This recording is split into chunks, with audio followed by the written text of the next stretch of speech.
Welcome to the Thomas Industry Update Podcast, actionable information for industry leaders. Hi, I'm Kathy Ma. I'm Sean Fitzgerald. And I'm Tony Uphoff.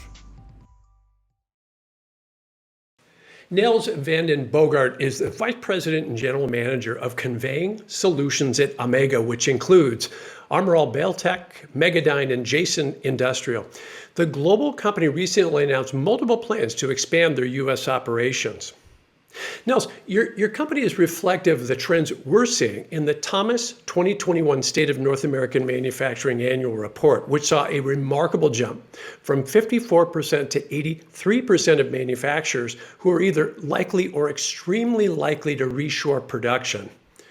Those reporting timeframes are from March 2020 to March 2021, so a pretty dramatic acceleration in just a year. At Omega, you've been shifting global operations to refocus on North American manufacturing. What was the driver behind that? Great question, Tony. Appreciate it. So I think a couple drivers. One is we see an enormous opportunity of growth in the Americas. So really not just in the United States. I think if you look in Latin America, lots of opportunity, enormous growth. And so in order to service timely within a reasonable lead time or best-in-class lead time, it is important to have manufacturing stateside. So today, the way we're set up is that a lot of our manufacturing is happening in Europe and Asia. And so you can imagine that the supply chain complexities are tremendous, especially in today's world. And so in order to support the growth and have best-in-class lead times, you have to have stateside manufacturing. I think the other reason is that a majority of our business is channeled through distribution. And so in order to go through distribution, you absolutely need to have best-in-class lead times. That's our primary objective. That's what they look for. If you can service it fastest, you get the order. And so those are the primary drivers. And if we look at the industry growth, I mean, it's been tremendous. You look at logistics, you look at corrugated, you look at fitness. All these industries have double-digit growth, and so we want to continue to support that. And we feel by investing, we have the opportunity to do so. Neil's really smart thinking on the company's part. The number one thing we hear from buyers, procurement professionals, engineers, MROs, the number one thing we hear today is lead time. So you hear that repeated over and over again. Now, as you've taken these steps, or perhaps accelerated these steps, what challenges have you faced, and how has Omega overcome what challenges you have come across? Well, good question. A couple. Of course, you need to build a business case. You need funding. So that by itself is a big challenge. In today's world, let's be honest. I mean, look at the labor market. So I think one of our number one risks in this is recruiting labor, best-in-class labor, right? To build a stabilized facility that is successful. So we're going through that, and we have had success in that, but we're not at the finish line yet. So that's absolutely a challenge. And the third one, during COVID, a lot of our expertise and a lot of our manufacturing leadership is overseas, and so they can't travel. Have not been able to travel. So doing that remote and setting up teams in the US that communicate virtually has been challenging, but we have been successful in executing so far. Yeah. It is, it's funny. You have to stop and think about the degree of difficulty, and we're about to watch another Olympics, so I think of the degree of difficulty here. But no kidding aside, that is not a small issue of having your expertise that may not have the flexibility to be able to fly and to travel and to go in and physically help with some of the development of a new manufacturing facility. Yeah, no, absolutely. Yeah. So perhaps an unfair question, because you're leveraging your insights here, but what advice might you give some of our listeners who are struggling with some of the same challenges, or they're part of that 83% that's looking to reshore towards the Americas, and perhaps there's some lessons learned here you might pass along? Yeah, good question. I think the first thing that comes to mind, and we struggled with this, and we know companies are doing this. So in order to improve lead times, you can go two routes. You can significantly invest in inventory, or you can build manufacturing. And so that's something that you really got to look at in detail and do the math on financially to understand what makes sense for your P&L. We certainly talked about that a lot, what makes sense. And so I would say identifying that and deep diving that, because manufacturing stateside is not always the best solution. We decided it was for us, but there are other avenues, right? And so you could solve a lot of the lead time challenges by investing in inventory instead, which is a lot simpler to do. Uh, so that's one thing that comes to mind. And do you predict, as has been predicted by others, Niels, that you're going to see both, that you'll see inventory levels rise as a way of dealing with some of these challenges in addition to the reshoring phenomenon? Absolutely. Yeah. I mean, again, looking at the industries that are growing double digits, you're going to have inventory in hand. Even if you manufacture stateside, you have to be able to respond to those large orders and fulfill them. Otherwise, you're not going to win in the marketplace. Yeah. Hey, as this conversation evidences, and as our listeners, would know, your company is quite an innovator and is known for um, business innovation in a lot of different areas. Talk a little bit about how you inspire innovation on your team. We're always kind of fascinated with how leaders prioritize innovation, are able to both deliver performance and results, but also stay nimble and innovative in today's world. Yeah, so a couple of things, Tony. We have a great leadership team. We have great owners, and because we have great owners, they have also implemented a great leadership team that constantly is looking for innovation. They're open for it. They're hungry for growth. And so I think having that support, having that thinking, that thought going through the organization, that brainstorming session, generates energy to the corporation. And I think that leads me to the second topic is employee engagement, driving that culture with your teams and say, hey, step away from your four walls. Think big. Think the unthinkable. Think the unthinkable, because your competition most likely is not doing it.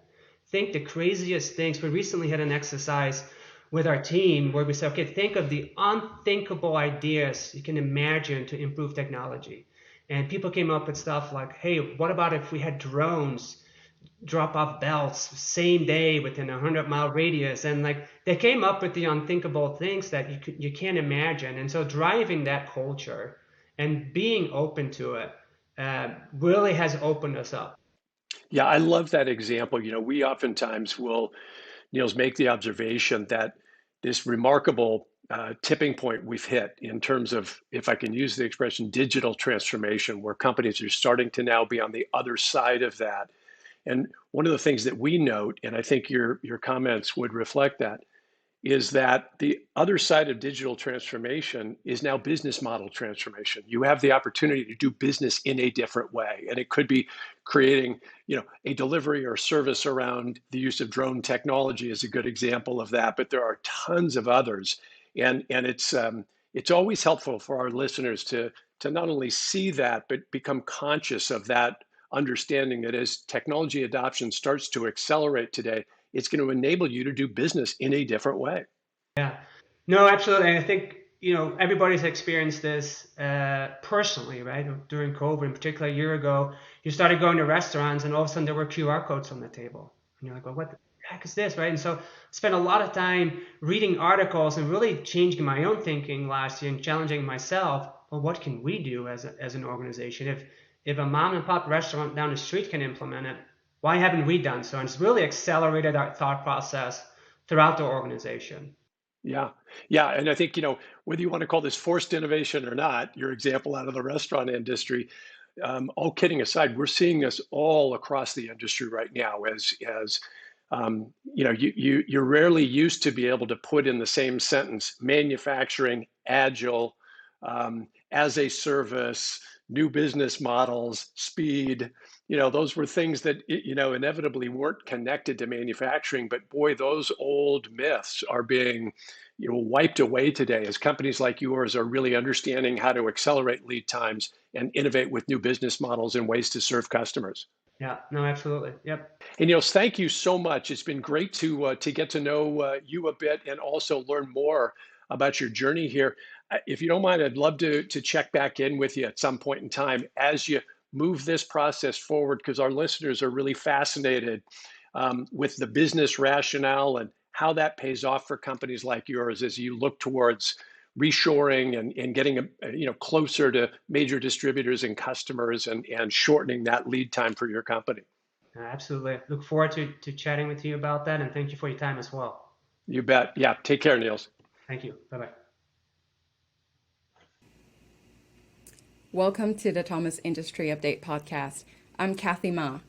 Today we have the president and CEO of Clio, Mahesh Rajashekaran.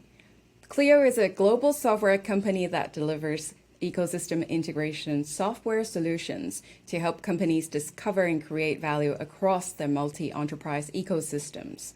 With both a PhD and a master's degree in industrial engineering and an MBA in finance, strategy, and marketing, Mahesh is well positioned to provide unique insights on what he and his customers are seeing across the global supply chain in light of the pandemic, the US-China trade war, and other influencing factors. Earlier this year, our team released the Thomas 2021 State of North American Manufacturing Report, and it said that 83% of manufacturers are extremely likely going to reshore production.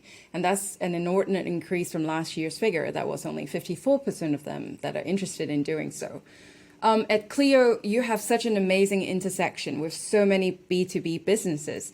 Can you tell us a bit about what you've observed in the last, 12 months? It's been mad, yes. Yeah, we have clearly noticed a shift to reshoring in the U.S. manufacturing industry across the board, right? And we've been keeping an eye on its implication for our customers that support both domestic and global supply chains.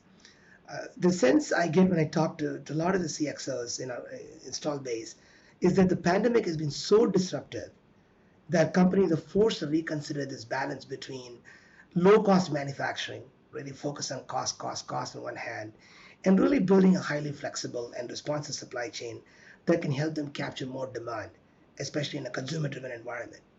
As you know, we have 4,000 plus customers, and out of that, we're very fortunate to have that 2,000 plus in the manufacturing sector, in the industrial manufacturing sector, 500 to almost 1,000 customers in the logistics space, and 300 plus wholesale distribution companies.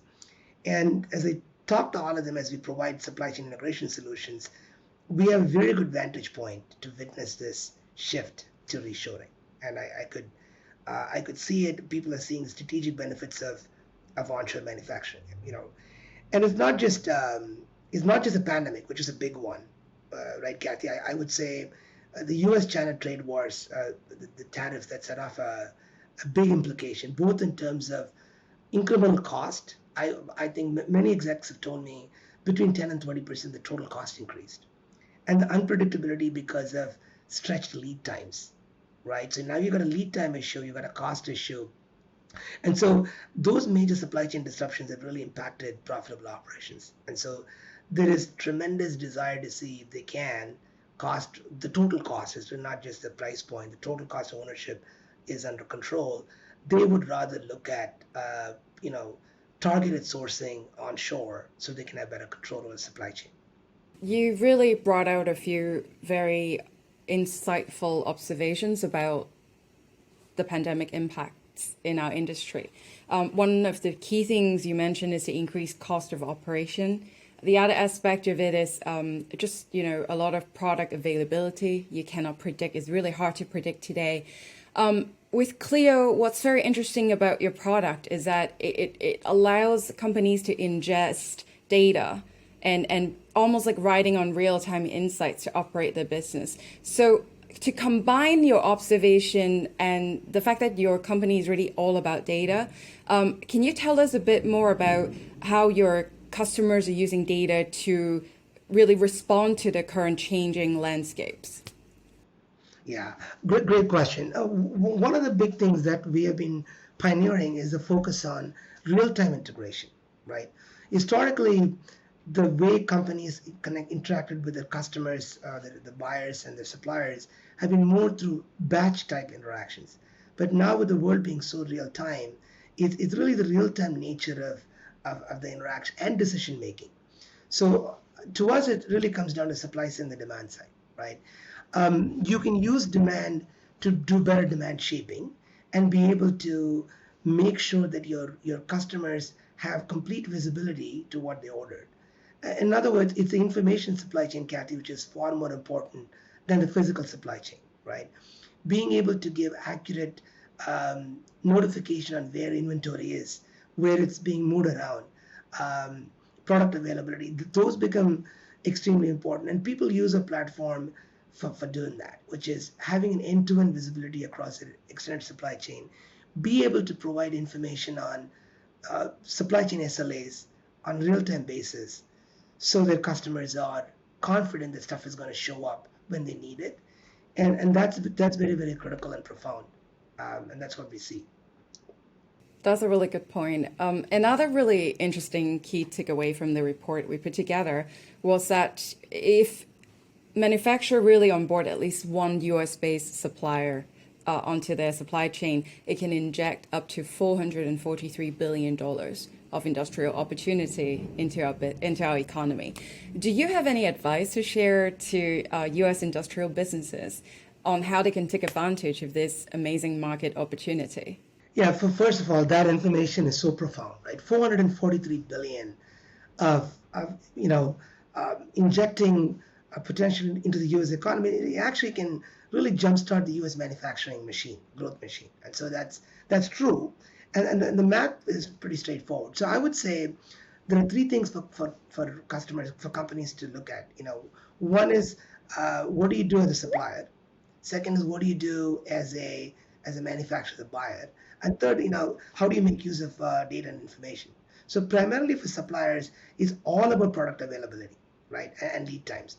So the ability to manage your information supply chain and be able to provide the manufacturers 24/7 information, accurate information on product availability, inventory statuses, delivery notifications, would lower the total cost of ownership for the manufacturer. So they'll go from a sort of a low cost to more reliable supply chain that offsets the risks, and risk is cost in my view. So that's what you want suppliers to do. And from a manufacturer's perspective, it's all about having sources of supply close to where your points of demand are, right? Today, we're getting to an Amazon-driven, consumer-driven world. And so even though the manufacturing buyers, the B2B buyers, they have B2C mindset right now.